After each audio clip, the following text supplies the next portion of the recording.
Hello friends, అందరికీ నమస్తే. Welcome back to Indian food lovers. ఈరోజు మన వీడియోలో స్వీట్ కార్న్‌తో ఒక మంచి రెసిపీ చెప్పబోతున్నాను.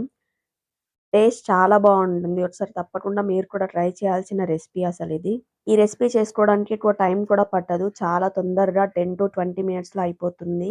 స్వీట్ కార్న్‌తో ఎన్ని రెసిపీస్ ఉన్నా సరే కొత్తవి ట్రై చేయాలి అని అనిపిస్తుంది. ఉట్టివి తిన్నా చాలా టేస్టీగా ఉంటాయి. కానీ ఒకసారి ఇలా నేను చెప్పిన ప్రాసెస్‌లో నేను చెప్పే రెసిపీని ట్రై చేయండి, బావుంటుంది. తప్పకుండా మీరు ఇష్టంగా తింటారు. దానికోసం ముందు మీరు స్వీట్ కార్న్ తీసుకొని, వాటర్ పోసి కొద్దిగా ఉప్పేసుకొని ఉడికించుకోండి బాగా మెత్తగా. ఇలా ఉడికించుకున్న స్వీట్ కార్న్‌ని వాటర్ సెపరేట్ చేసి పక్కన పెట్టుకోండి. ఇప్పుడు స్టవ్ పైన పాన్ పెట్టుకొని అందులో 1 టేబుల్ స్పూన్ ఆయిల్ వేసుకొని, పావు టీ స్పూన్ జీలకర్ర అలాగే పావు టీ స్పూన్ ఆవాలు వేసుకొని, కొద్దిసేపటి తర్వాత ఒక ఉల్లిపాయని చిన్నగా కట్ చేసుకొని వేసుకోండి. ఉల్లిపాయలు కొద్దిగా ఫ్రై అయిన తర్వాత ఇందులోకి కొన్ని మిరపకాయల్ని పొడవుగా కట్ చేసుకొని వేసుకోండి. అలాగే ఇందులోకి 2 రెమ్మల కరివేపాకును కూడా వేసుకొని బాగా కలుపుకోండి. మిరపకాయలు కూడా బాగా ఫ్రై అయిన తర్వాత ఇందులోకి హాఫ్ టీ స్పూన్ అల్లం వెల్లుల్లి పేస్ట్‌ని వేసుకోండి. అలాగే పావు టీ స్పూన్ పసుపును కూడా వేసుకొని బాగా కలుపుకోండి. అల్లం పచ్చివాసన పోయే వరకు బాగా ఫ్రై చేసుకోండి.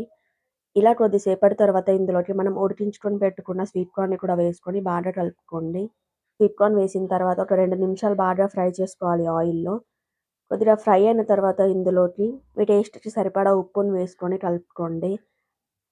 ఉప్పు వేసిన తర్వాత 2 నిమిషాలు అలానే ఫ్రై చేసుకొని, చివరిలో కొద్దిగా కొత్తిమీరని చల్లుకొని స్టవ్ ఆఫ్ చేసేయండి. అంతే అండి. వేడి వేడిగా సర్వ్ చేసుకొని తిన్నారంటే చాలా టేస్టీగా ఉంటాయి. ఒకసారి తప్పకుండా మీరు ట్రై చేయండి. కావాలి అంటే ఇందులోకి కొద్దిగా నిమ్మరసాన్ని పిండుకొని అయినా తినొచ్చు, లేదా ఉల్లిపాయలని వేసుకొని అయినా తినొచ్చు మీ ఇష్టాన్ని బట్టి. ఒకసారి ఈ రెసిపీని మీరు కూడా ట్రై చేసి టేస్ట్ ఎలా వచ్చింది అనేది కామెంట్ చేయండి. అలాగే ఈ వీడియో మీకు నచ్చితే లైక్ చేసి సపోర్ట్ చేయండి.